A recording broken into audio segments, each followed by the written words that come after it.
today's broadcast of the CLOL Top 16 matchup between St. Clair College and Ottawa University, where we just got a banger game number 1 TDS. St. Clair Saints eking out the win at the very end off some crucial picks to be able to secure themselves the win and the Elder Drake.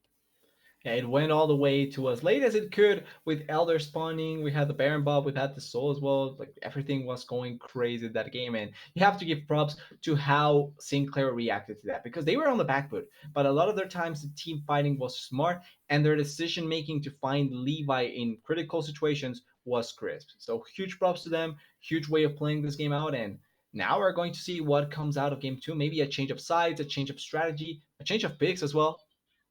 Yeah, and if we're talking about players to keep an eye on, it's got to still be these 80 carries, right? Yep. And we highlighted what Plux versus Rock Boom was going to mean for this series, and I still think that's a whole bunch of fun to be keeping our eyes on for these two former teammates now forced to be rivals here in CLOL. But I mean, what great stuff that we got to see out of Levi. Their supports and 80 carries, respectively, their partners both coming up big Yeah. time. I was really impressed with what we saw out of Miracle. I was really impressed with what we got to see out of Levi. And I think it just emphasized this bot lane 2v2, especially if we don't get lane swaps, it might be so big of a turning point on the series. Exactly, especially considering the lane swap, like you're mentioning, because a lot of this game hinged on what they were able to accomplish on the lane swap to put Levi ahead, as well as to what they were able to do to not allow Rick Lafleur to be a big menace with just trying to bully Kieran up there in the top lane. So now, if we go to just a normal situation, lane for lane for lane, where everything is normal, that maybe changes a bit of the dynamic and also makes it so that bot lane fighting can be a bit more hype, because technically speaking, both Levi and Plux got a 2v2 kill against Rockboom and Miracle down there in the bot lane after Rockboom got the first item, if I'm not wrong. Yeah, it really did. Like when they had to play against each other, two versus two. I think the 2v2 matchup, for as little as it means for the end result of the whole game, I think you got Yeah, to give that to Levi and Plux for game number 1, which is something I sure. really would not have expected to be saying. Right, for all that we're highlighting the matchup, I would generally have expected St. Clair to be the more dominant bot lane throughout this matchup today. It still might end up playing out that way at the end of the series, but for game number 1, really impressed with what Levi and Plux are able to put Yeah. together. And if you're a fan of Ottawa, if you're a Midwestern Esports Conference fan, whatever you may be, that should give you a little bit of hope coming into the rest of the series. And if you're a fan of just the game in general, you hope that this goes to 5 games because that first game was exciting. Hopefully, we get four other more like that. Yeah, definitely what we're going to be hoping for. We're setting up for draft here, so should be ready to get started there before too long. So much to be on the lookout for. I still got to talk about Prod's Rise some more, or Yeah. Blonde's Rise. I don't know why I keep saying the Prod opposite wise. player name today, but Blonde's Rise has been fantastic for them. Even in that loss last game, you could see they were really able to start off a lot of plays with it. Comes to mind that aggressive play from Levi in the mid lane where he just is chasing Rockboom down across the map, waiting to Featherstorm, knowing that Blonde is going to be able to TP some more members into the fray to keep that fight going. I think that was really, really good, and they really seem to have a great awareness of how to use the ultimate. I refuse to give Blonde full credit for dodging Darius ultimate with Rise ult once that game, but I mean, True. we all learned something here. I did not know you could use Realm Warp to dodge Noxie and Guillotine. Blonde, hopefully at least knew. It feels real tough to try to predict that kind of stuff, but he did it, and he deserves full props for it. If he did, that's great. If not, that's still fine anyway because he did something great. So it looked kind of nice. I will say though, you also have to look at what it means to play the Rise, right? Because Rise can be a really nice pocket pick and it can impact a lot of the game in the mid game, particularly with the moves that you can pull off, as well as a lot of the value that comes forward from completing your items. But later on, and that's the issue that we saw a lot from Blonde as well in this game, is that you're lacking damage comparatively. Like Rise can deal damage, but it's not going to be late game levels of Oriana, of Rise, of Syndra, champions that have huge amounts of damage later on in the game, plus great kits to allow for that scaling to be meaningful. Like Rise, it's not a bad champion, don't get me wrong. I don't think, or well, he's kind of in between. I do think that he can be bad, but he can be good in the right hands. But when you're not building damage and you're trying to play for late game team fights, you're going to be lacking that comparatively to other mages. You definitely are. So we're gonna have to see if that pick will end up coming through again. I think we're about ready to get to draft here. Going to be looking to see what the selections are going to end up being. Here we are. It is going to be Ottawa on the blue, so they get side selection after losing game number one. We'll see if that coveted blue side is going to be enough to spin things back in their favor. And that's about where every team is these days, TDS, at least Yep. on current patch. Most folks want the blue side. They want the first crack at the champion pool after the bans are done, and they're willing to sacrifice that last pick counter pick for it. It just doesn't feel like counter picks matter too much, especially when so many folks are willing to lane swap. Yeah, especially when that's the situation. That's kind of where we're at currently. I will say though, I'm surprised that we didn't see any Senna play or any Varus play. Even though they picked champions that they were clearly comfortable with in the form of the Kai'Sa and the Saya, I think that you still have to consider those two really strong AD carries in the current meta, and the surprising factor of not playing them at all in this series. So it's going to be fun seeing how they go for it as we see the first two bans, the Olaf, same from the first game, same from the Jinx, and then the Rumble. I was expecting to see the Rumble first, but the second first doesn't really matter. It's the same three picks, three bans away for Ottawa, though. Yeah, really focusing towards Ricky in that top lane, and his Darius showed you why a little bit in game number one, doing a very good job, even in those lane swap scenarios, able to build himself up a CS lead, able to pick himself up some of those critical kills. You'd see St. Clair still highly prioritizing that Skarner. They clearly think this champ is busted. Maddie showed a little bit of Yep. why in game number one. They're going to ban it away on red side, concerned that Prod might know the same. Well, I'm not sure if Prod is the sort of counter player like Maddie, but certainly taking it away from Killian is not necessarily a bad thing because he is more of the tank player of the team. With that counter taken away, though, the first pick still completely open to go for whatever you want. You can go for any of the previous game picks if you really feel like there's any priority. Maybe the Xinjiao could be a high priority or the Nautilus for blocks. I would think Senna or Barrow should be first priority, and it's instead the Nautilus immediately answered with Senna Temkench. Yeah, makes a bit more sense. Although Senna should be higher in my mind.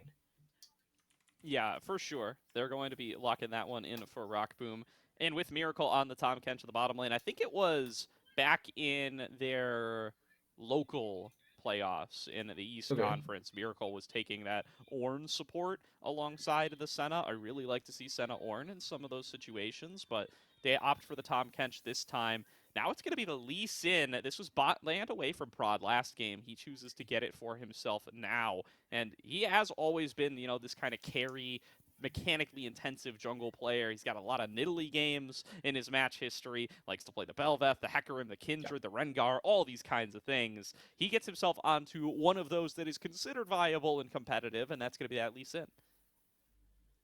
Going to be a much more, or not much more, going to be a pretty similar active game like the Xinjiao. You're going to be aggressive. You're probably going to play towards that bot side. And if you have the Rise once again, although it's banned away, so not the case this time around, but if you have an aggressive mid lane to pair it up with, you can go for early roams and move around the map really quickly. As we see the second ban of rotations, after that Nico pick, it's going to be Baker Boy taking the Nico and giving the chance for Blonde to go for a counter pick here, really specific, especially considering that with the Lee Sin pick, you more times than less go for that puppy and it gets banned away.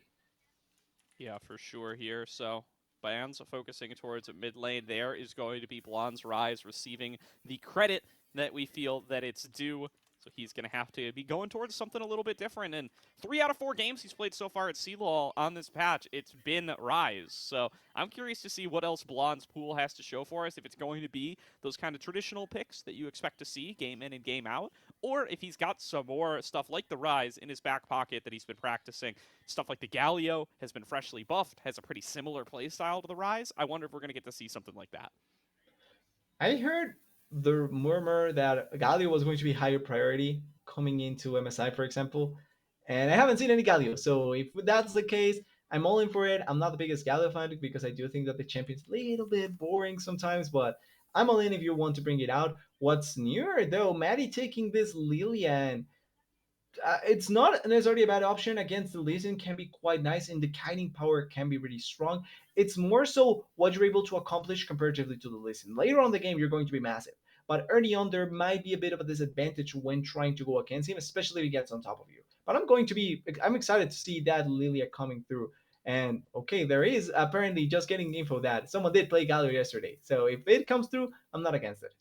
Yeah, absolutely. So some folks are willing to play it a little bit. We got a little bit of an ACL as well back in our neck of the woods. So there Yeah. could be room for the pick to end up coming through. They're going to take the Twisted Fate, though. Same kind of Is philosophy, just a little bit of a different execution here as they will lock in the Gragas as well. That's going to be the blind top lane selection for Killian. I like this are more we than the sure of Sedge that? top, personally. But are we sure of that? This, Oh, that's yes, it is true, Killian, actually. Yeah, wait, but good point. technically it could be Gragas mid and Twisted Fate top, especially with the K'Santa last pick. I'm pretty sure a lot of people do like to play that matchup against the K'Santa with the Twisted Fate in a 1v1. I don't expect that though, because once again, it is Killian and he is much more of a tank player, so the Gragas would fit more into that idea. And for Blonde, moving around the map, having that gold card, being able to provide help for Prod makes much more sense. So that probably is where the lanes are going to go for, but we have to wait and see where each of the players accommodate their champions. Yeah, we definitely do. So we'll have to see if that's going to end up being a little bit more focus on towards Blonde playing the Twisted Fate, or if it's going to be the Gragas for Blonde. Looking like he's going to be on the Twisted Fate Yep. this time after the swaps have come on through. I think that makes a little bit more sense. It fits him a little bit better Yep. as the kind of pick that you would expect to see out of Blonde in the mid lane. He loves to be on these kind of roamers. He loves to be impacting the map from the middle, and will be looking to do so on this Twisted Fate. Yeah, in any other team, you probably think that this could be flexed. In this particular team of Ottawa, I think that it's pretty straightforward where they are going with it. So we have to wait and see how they perform. This could be a game though where a lot of the early game actions from Blonde and Prod really can define how the rest of the game looks like. Because Levi, I don't think he's going to opt to lethality barriers, so his early game spike is not going to be the same as when you go for the on-hit barriers build. And also importantly, or later on in the game, you're going to be facing Rockboom on the Senna and Maddie on this Lydia, champions that are going to be really bothersome to deal with later on in the game, and that will have great ways to just make damage and don't take damage at all because of the kit of the Senna. So you have to really make the early game stick, and from there, snowball out of control the game. Yeah, you really, really do. So we're going to have to be on the lookout for where that could potentially manifest. I think the early game was where we saw some of the strongest stuff out of Ottawa last game. They Yep. responded well to the lane swap shenanigans. They were able to keep their Sejuani relevant in the game, and they were able to really make plays happen between Prod and Blonde, while everybody else is focused around shifting around their side lanes and seeing where they can build up a lead there. This team was really playing through the mid jungle. Not as popular these days, but still can be very effective, especially if you're able to shut down Bakery Boy on his classic Nico. You could keep him from being able to be hugely influential. If you could set Maddie behind, they're going to start to run out of damage as they are the Senna Tom Kench composition this time around. So we're not going to see Rockboom making those crazy 1v3 assassin plays that we got in game number one. He's going to be in a little bit more of a supportive role this time, and they're going to need to be leaning on a Bakery Boy and Maddie to be some of those backup damage. But if you're going to lean on Matty, at the very least, they are doing so in a pick that he's going to be very comfortable on, with that Lydia being one of his main picks. Also, a champion that I feel like gets disrespected for some of the things that happen to the champion, but in general, does still have good damage. The sleep value is massive if you're able to get in multiple champions. And in this particular game, there's not that much of a tank value to go against, and that does allow for you to be a bit more able to play around certain things, especially if Killian opts into more of the AP build instead of the tank. Like this game is much, much better for the Lilia, and you're able to make damage that sticks on top of people really, really well. So I'm excited to see how Maddie goes with this and how much they can set up for a team fight wombo of Maddie and the Nico. Absolutely here. And with that, we are on to the Rift for game number two. Ottawa University swapping over to the blue side, seeing if that is going to be enough to make their play. Plucks goes for an early flash hook on towards Bakery Boy. He is going to have to respond in turn. He was disguised as Rockboom at the time, but I feel like everybody should be pretty aware that that was very likely Nico Flash going down. But it is a flash for a flash, and it is Bakery Boy's flash down. Going against Twisted Fate, listen, there early on can be just a level 2 gold card combo in. Bye bye Bakery Boy. So really nice start, I think, for Plugs there.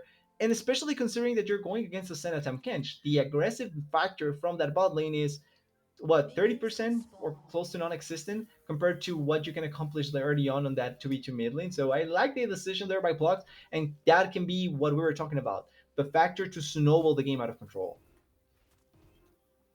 For sure. There's that freshly, visually updated Lee Sin. Gonna get to see some clean Lee Sin mechanics coming out of this game. His win rate jumped really high after the visual update. I don't know what's about that. Maybe there's like something a little subtle in the numbers. Mix it on I up think with it's the riot placebo. code. Who's to say? But it is a weird phenomenon to note that Lee Sin's win rate has gone up. Usually, if anything, you'd expect it to go down because the visual update is going to make people just want to try him out despite not knowing how to play him. The opposite's happened in this case. I just think it's people playing Lee Sin once again and realizing that, or could be the inverse, right? Oh wait, Little he has light fighting trade. of breaking out here. Levi and Plux should be the first ones to hit level 2. Got Yep. more minions killed.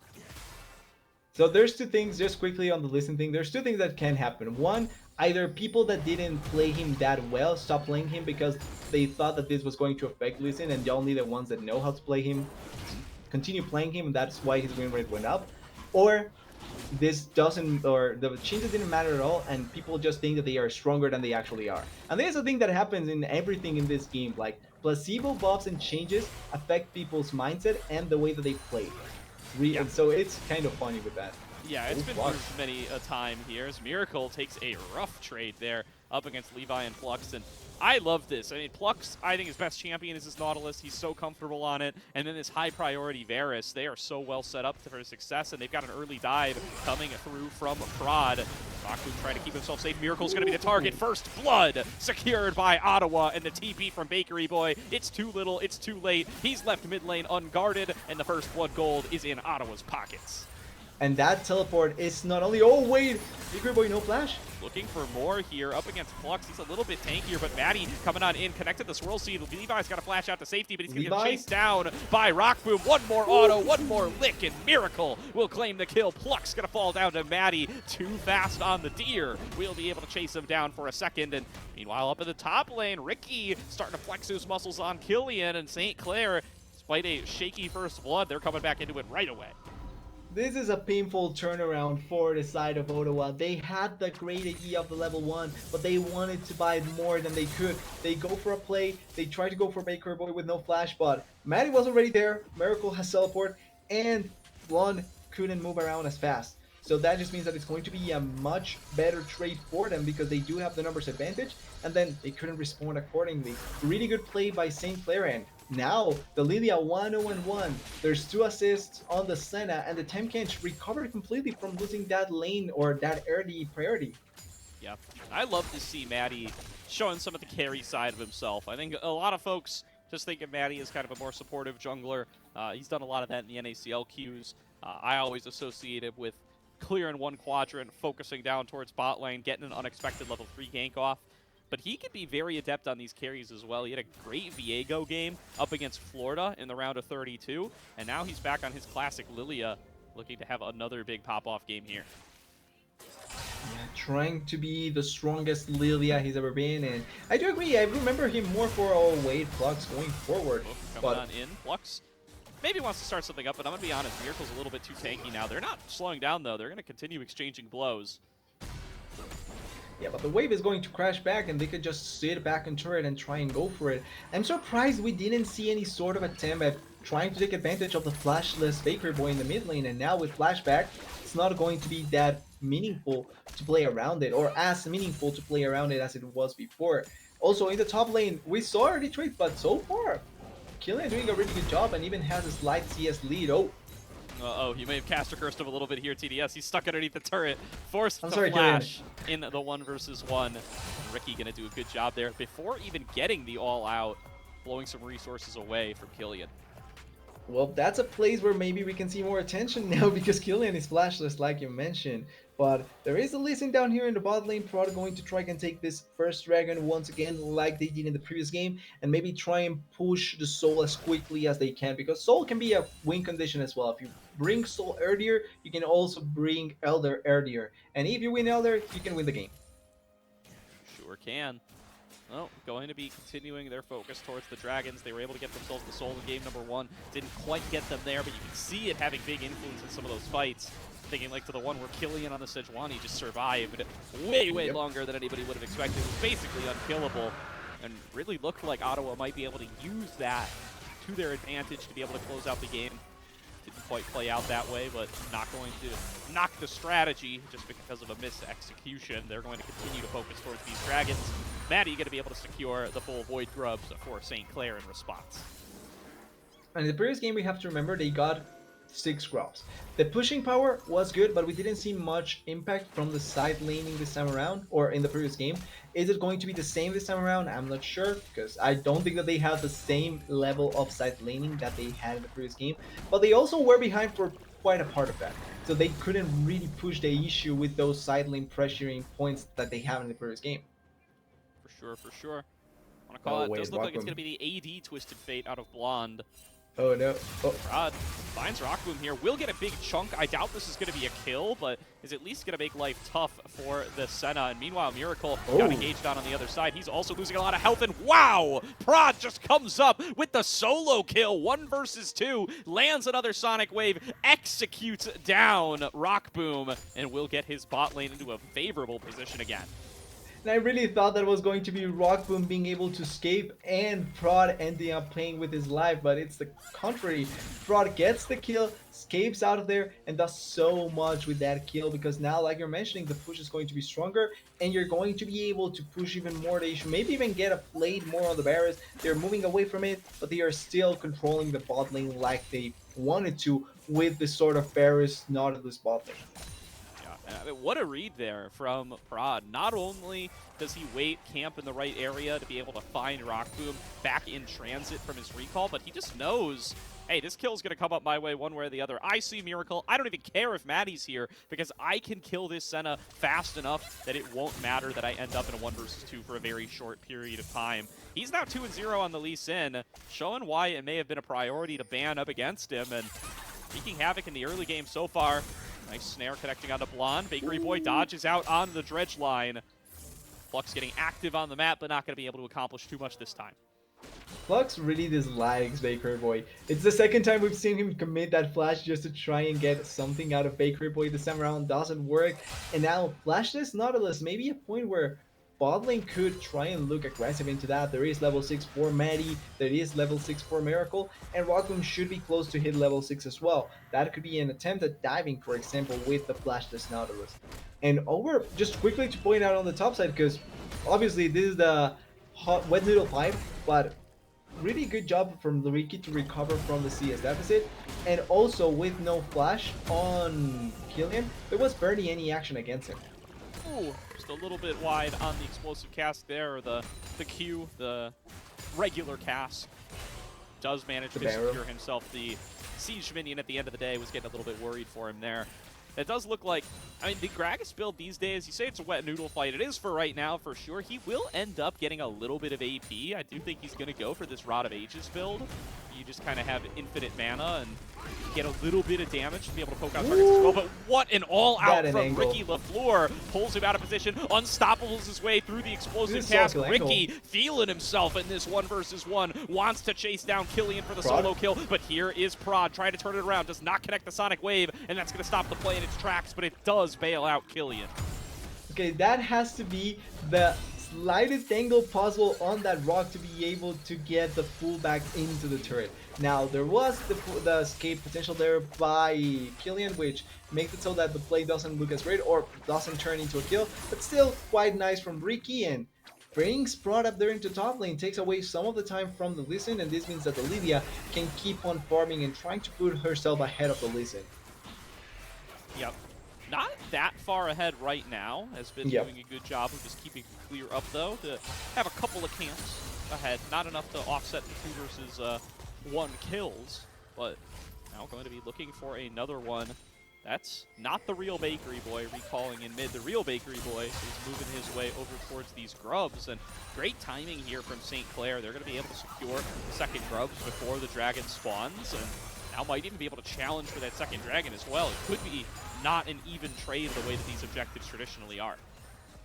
The real Baker boy is in all of our hearts, and also moving towards mid lane with Dragon coming up in 15 seconds. There's a chance that they can fight for this. Oh, Ricky taking a lot of damage. Yeah, great Oh, trade there for Killian. Fight breaking out in mid as well. They do connect the Sonic Wave follow on through. Bakery Boy very close to getting taken out, but will be able to survive. Another stun comes out through. A great kick from Prod forces the flash out of Rock Boom, and now they are so down on resources. Low health bars, no summoner spells for both of their carries. This should be able to secure Ottawa the second dragon. exactly. This is 100% Dragon, and maybe 100% something more. Failing on the Q there, Fraud really close, but this listen is a nightmare, and because of how squishy the bot side is at this point, Fraud is really trying to amp up the pressure and went for lethality. Now, this can backfire if the game goes longer, but at this point where you need to have this listen and snowball like we were mentioning in the draft, this is probably the perfect build to make it work out. Close, Ricky, but not enough. I love me some lethality Lee Sin. I'm excited for this. And wow, look at Killian just looking for the one shot against Ricky. Maybe overestimates how squishy he's going to be. He's still looking for more. Goes in for the flash body slam. It takes down Ricky LaFleur in the one-on-one. Killian showing up in game number 2. And that is not fat, Gordo. That's muscle. Able to muscle through against Kisanta, getting the soul kill, pushing the turret. Ricky trying to do fancy feet and do everything he can at the Kisanta, but what's that to just a drunk man hitting you in the face? That's not enough. And with that now, the pressure in top lane, pressure in bot lane, and also the static shift now for Blunt. Maybe we finally see the Destiny play, the Destiny's Gate play moving around the map. It's going to be, I think, it's Hextech. So this is probably the best soul that Ottawa could have asked for with so many out attackers.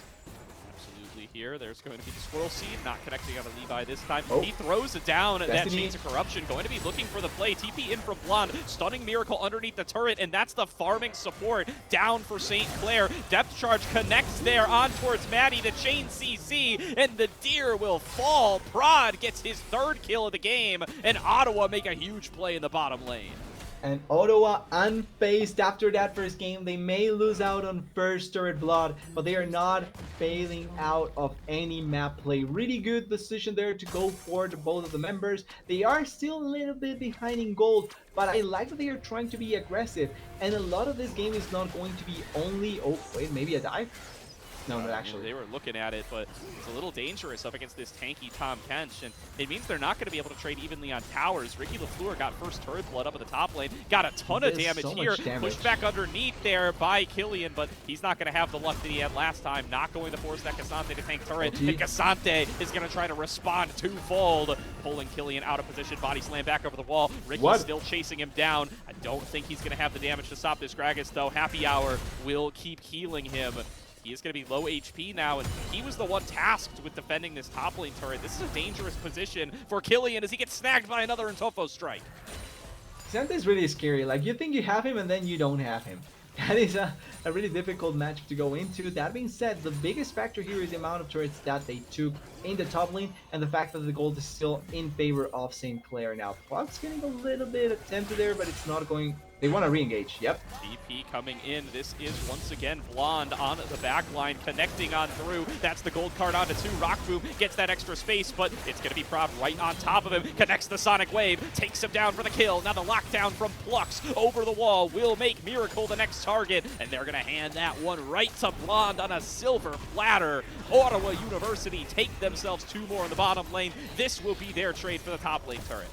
Yeah, I'm glad that this time around they're giving a little bit more kills to Blonde and potentially to Levi in the future, because they need to get more gold on multiple members. The gold cannot be stuck on a Lee Sin that will spike around this timing. Like, this is the best point to spike for the Lee Sin. This or 20-minute mark. It's probably the strongest point for the Lee Sin. So you have to look for other members to get stronger. Good kill onto the bot lane from St. Clair. Turret going into their favor as well. They lost the mid lane, which is a bit sad for the side of Ottawa, but as long as they can get some control on the map, some places to look for, especially considering the soul point advantage that they have, then they can try and get control over the dragon and try and push the issue for the soul.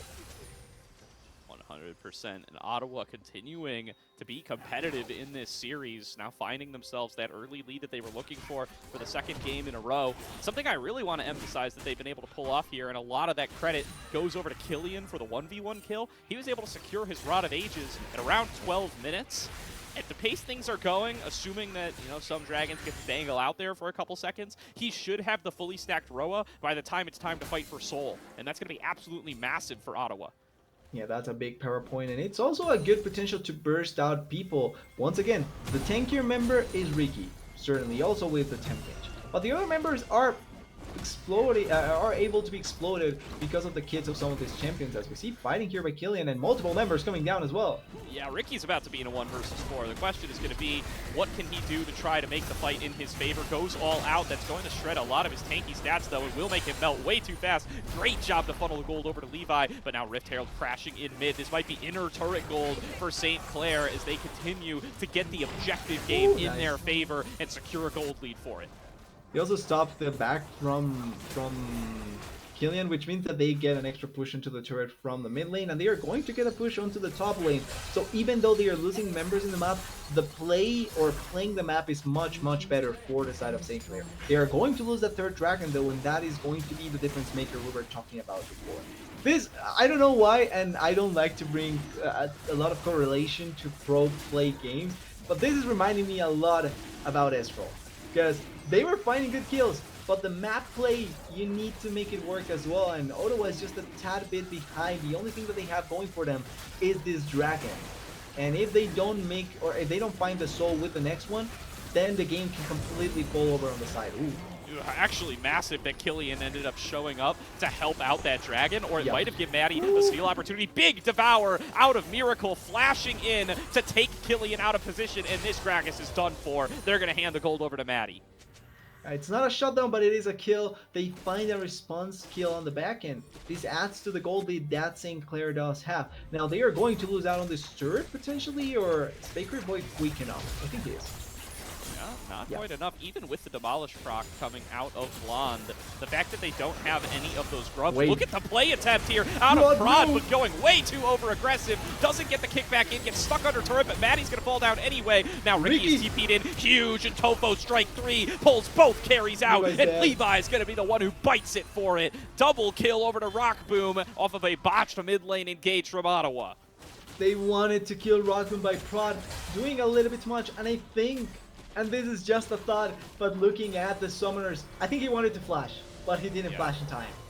The difference there, potentially pushing Rockboom back into the team and maybe winning the fight. Quick reaction by Rockboom, and now the game may get out of, or not out of control, but out of place for Ottawa, because there's still a gold lead for St. Clair. Rockboom is doing Senna things, and everyone else is finding gold on the side of St. Clair. So for that future dragon fight, there may be 2 or 1.5 items for multiple members, and it may be a much more difficult effort to try and fight that soul for Ottawa.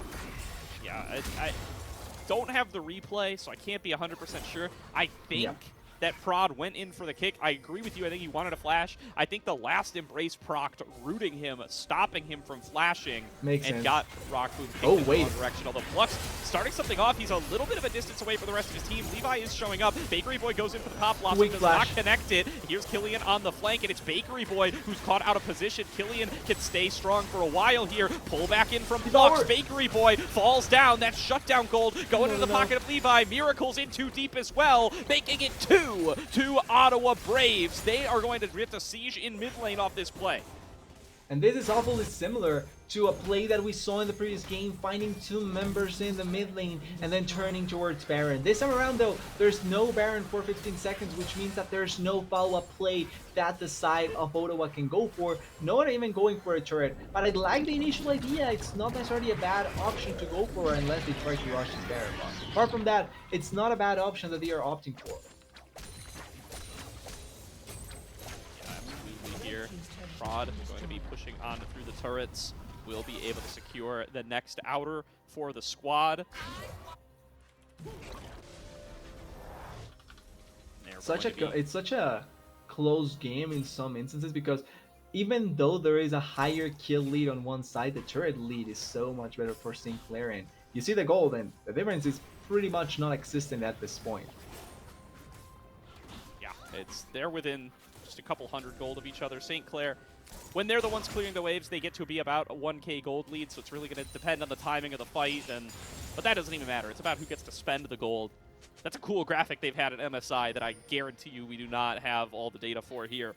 but being able to check out how much of the gold acquired has been spent, really valuable to try to read where the lead truly manifests once you start to get into these fights.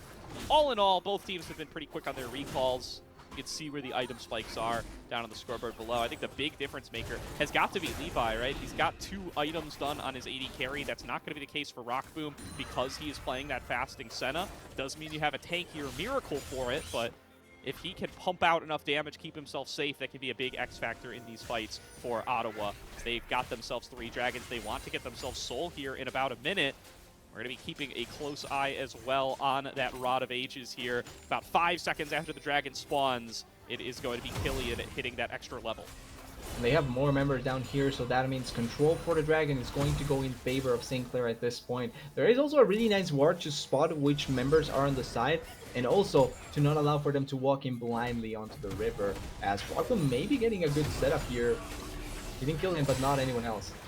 Yep, that's about all that they can hope for. Blonde connects to that route. There's going to be the follow through from Levi. They're just focusing everything on the Miracle, melting it down way too fast. That's going to be the first kill. Big pop blossom back in, but I don't think that's what they wanted off of the explosive cast. Sets up Bakery Boy to turn things around. He will end up falling, though, and this damage coming out of Prod has just been too much. Levi going to be able to trade 1-for-1 with Rockboom. There's going to be Killian turning the fight back for his side. Ricky cuts him down in the all-out form, and it's mid laner versus top laner. Blonde versus Ricky. Ricky closes the gap. He takes him down. Shut down to Ricky LaFleur. Triple kill to Ricky LaFleur, and St. Clair claim the ace. Triple kill to Ricky, and also team fight victory to Ricky, finding Levi and Blonde by himself, getting the knockup, and now has teleport to come back into the play. But there's also teleport on Blonde and on Killian, and also on Bakery Boy. So we may get a round 2 for this dragon as the supports are coming back here. Or actually, yeah, no, maybe Plox is not coming back there. They are not. Are they not fighting for this dragon? This is an interesting decision. Go to They're going for Baron instead. Yep. All right, what a bold maneuver here. Levi opting out of the Hex Gate, just rushes through mid, trying to get that lane prio for himself. St. Clair, they know they're going to focus on denying the soul, so they are going to start this Baron, a TP in from Blonde. As soon as he spawns, they're going to start working on this objective. They got 2 on-hit DPS carries. Yeah, but Levi is not yet hitting the Baron buff. It's still on 10,000. How much? They cannot. They are not quick enough. They wanted to maybe set up for a potential turnaround, but they were not quick enough on the decision. And also, importantly, Levi has a teleport, so he cannot go as quickly there. So it's a free dragon, all in the back of Ricky LaFleur. And also, I want to point out an important thing of that fight as well. The knockback from the ultimate from Killian, setting up Bakery Boy's ultimate. Yeah. Because he pushes back the Nico onto the backline, and that sets up the knockup onto Blonde. Nobody died off of that, but it's a fun interaction that Killian actually sets up for the enemy team more than he helps his team. Unluckily. Yeah, that's going to be the rough position here. Throwing down Depth Charge onto Miracle. They're willing to start this fight onto the Tom Kench as many times as it takes. Chains of Corruption connects onto Maddie. He goes into the stasis. He's going to get knocked back in by the explosive casket. Levi's going to be able to take him down. That's 1 carry already off the plate. And there's going to be Rockboom joining him. All out for Ricky LaFleur. Will not bail them out this time. That's a 3-for-0 fight for Ottawa as they can claim the Baron they started earlier. And that's a Plox call if I've seen one. Looking at the mid lane, deciding that this was the time to go for it. Not respecting, yeah, no, that is not going to be the effect. Not respecting that they could just go forward and get the kill. And guess what? When you find multiple kills, Ricky wasn't necessarily in the best spot to find a knockback, or there was no good ultimate to try and play around, and they also blow out Maddie before even the sleep comes through. Really good setup, really nice play. Getting the Baron buff, they may have lost the soul, but with this, maybe they can try and find some of the standing gold that is left on the map. Well, maybe they can, and I just saw multiple legendary items come on through. The Gen G Baron buff goes over to Ottawa, and they are now in control of this game. They found themselves the gold lead back. Their on-hit Varus is getting so very strong, and they have shown that they have a recipe to be able to take these teamfight wins. Plux is willing to just pull the trigger on Miracle. Says, hey, you're not tanky enough on this Tom Kench. You went Hollow Radiant second. Levi will melt through you. Exactly. They're going to melt through you if you're not careful enough, and the more on hit you find, the more the Varus is going to be able to deal damage. Plus, also, you have to consider the point-and-click CC that Blonde will have more consecutively coming into this later stage fight. So that's also something you have to take into account. It's kind of like having 280 carries, but not really an 80 carry. Yeah, It's like, it's about as much of an AD carry as Senna is. You know, you're going to get yourself a little bit less damage than you're used to. Miracle uses the Devour there, the Chains of Corruption, too dangerous to let him stand alone. And that's a big tool down from both teams, trading that Varus ultimate for the Devour. And now on the side, and I love this because they bait so much time off of the side of St. Clair. They're taking too long to find Killian, and that just means that they find a side lane turret. A lot of gold going into their pockets, plus the push on the side. They can get control over the river back into their favor as Killian. On to Killian, they're going to focus everything onto him, but he can be pretty tanky once he gets that Drunken Rage going. Chugs from the barrel, tanks through it, and will be able to escape. Plus he's got that big Seraph shield coming before too long. Gotta respect the AP damage that this Gragas brings to the table. He will be chunked out though, and it'll take him a little bit to be back and healthy for this Dragon fight in another minute 30. Yeah, this mid lane turret still staying strong for St. Clair. They need a little bit more of a push, but it's not going to be enough. One quick thing I also want to notice, apart from the gold, showing the difference that obviously Twisted Fate and the Varus have more gold, but Ricky LaFleur on top lane has a lot of gold, was this Senna with 111 stacks, doing a really good job at keeping track of that, and also making it so that for this next fight, you're going to have one of the much stronger versions of the Senna to be able to fight with us. Killian's still on the split pushing side. Absolutely here. Continuing the push, Killian will be taking down this inner, using that Genji Baron buff to its fullest potential, getting multiple inner turrets for the team, and that will build out about a 3k gold lead to Ottawa coming into their big soul fight. They're going to spend their money one last time, prepare for a fight that could very well be the break point of the game. 30 seconds, a fight that could be game deciding like you're pointing out, and I feel more so for Ottawa than for St. Clair. Like even if they lose the dragon, the soul, St. Clair has the scaling on their backs. But for Ottawa, they are playing with a Liz in that Gwen lethality. They are playing with a Twisted Fate that even though he's going on, he's not necessarily the strongest late game champion. So this dragon may be really important for them, and also trying to push for other. A decent little shot here. This is a TP being channeled by Killian.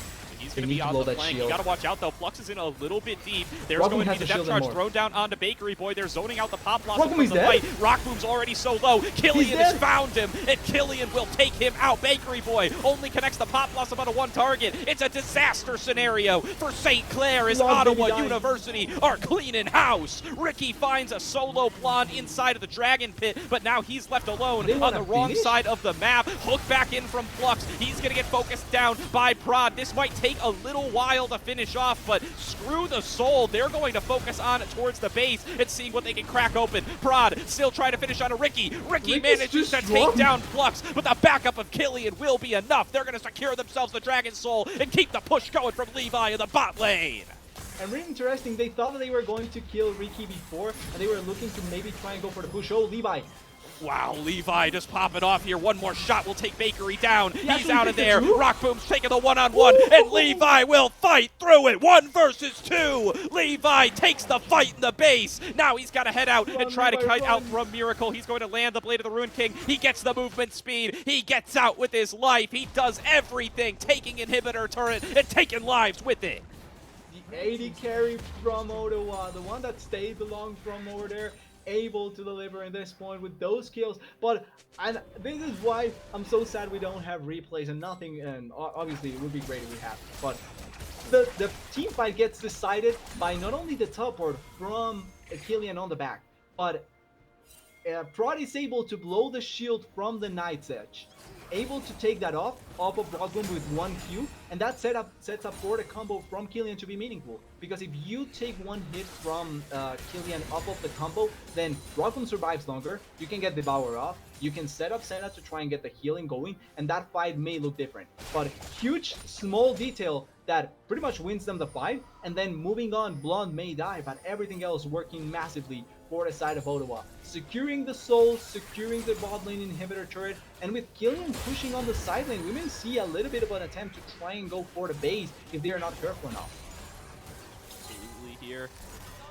To flashing around for more sonic waves is Levi. Flash in from Maddie, gets the sleep onto 2 targets, one of them being Levi, but they're going to dive onto him with Levi. Miracle. The focus damage coming out across off the Dawning Shadow. They laid another swirl. See if Levi is cut down. They found him, but they've been able to take down Bakery Boy on the other side. Look at Blonde to be the big source of damage now. As Prod jumps forward onto Rock Boom, and it's going to be able to take him out of the fight. Blonde now kiting up towards the top side, chased down by Maddie. All out from Ricky. Ricky will be able to take the mid laner out of the fight, and now it's gotta somehow be Killian fighting the damage, but he's in the middle of everybody, and he's getting melted down way too fast. Hook back in onto Plux. 2 more kills to St. Clair, and it's only Prod left standing as they look to secure a Genji Baron buff for themselves.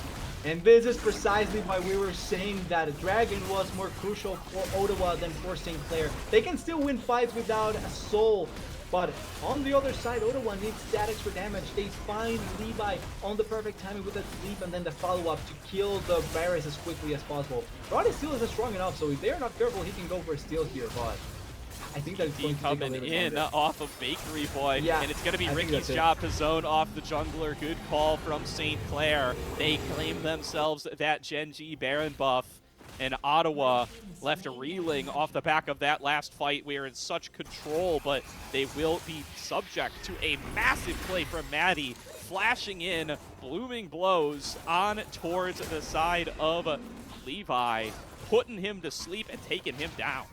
And the important thing is that that flash play coming in at the perfect time, because now looking at a future fight correctly, it should be for Elder, 3 minutes. That flash should be back up for that Elder fight. And if that's the case, that may be a little bit of a nightmare situation for Ottawa, reviving previous game decision making that not the best thing to be going for, and they are looking for Ricky.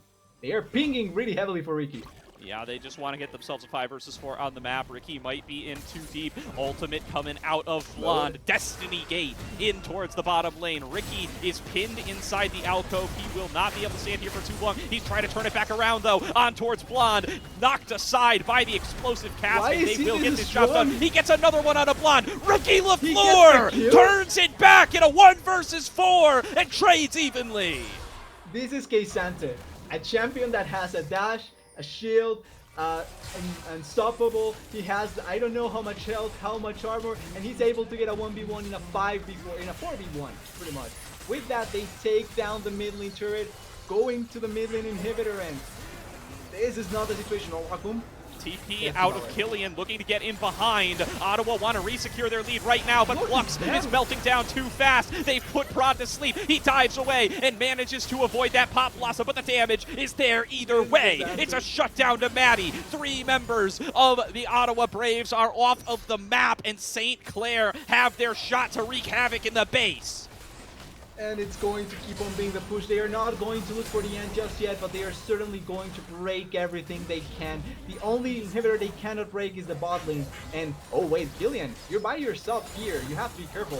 Yeah, he's trying to fight up against Bakery Boy. He's not going to have the damage to be able to take him down. He doesn't have explosive cast. Maddie is now on a rampage on the Lilia, and he has not missed a beat since that flash engage by the Baron buff a couple minutes ago. They are now focusing on towards the inhibitor, or Nexus turret, rather, focusing fire there with Bakery Boy and Rock Boom, and out of nowhere, St. Clair come back in game number 2, and they put themselves on match point.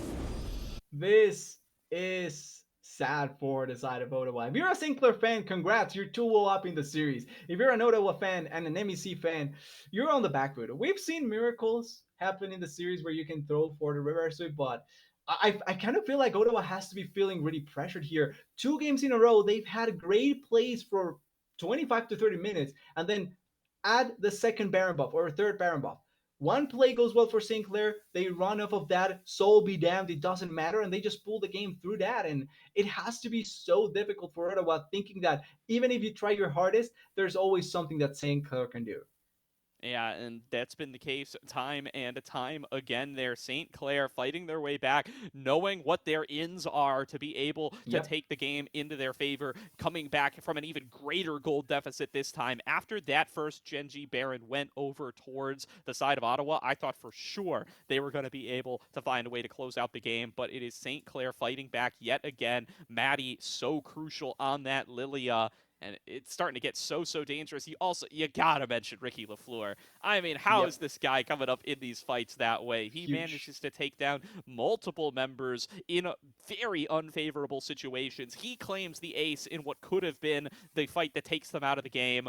He is massive on the Casante, and he deserves the respect. And this was a series we hyped as a bot lane series, and it's now a Ricky Lafleur against Levi series.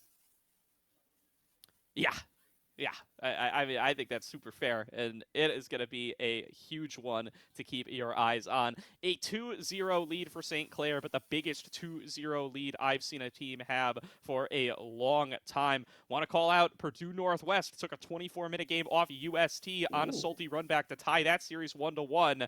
And Winthrop versus Grandview University going live over on the Winthrop channel. Again, get that multi-twitch out here, especially Yep. MEC fans, as you've got multiple shots into top 8 here. Want to see if they're going to be able to finally bust their way through and get at least one team through. It could be Ottawa if they can turn around this series. We'll have to find out in a little bit. We're going to throw it to another intermission here.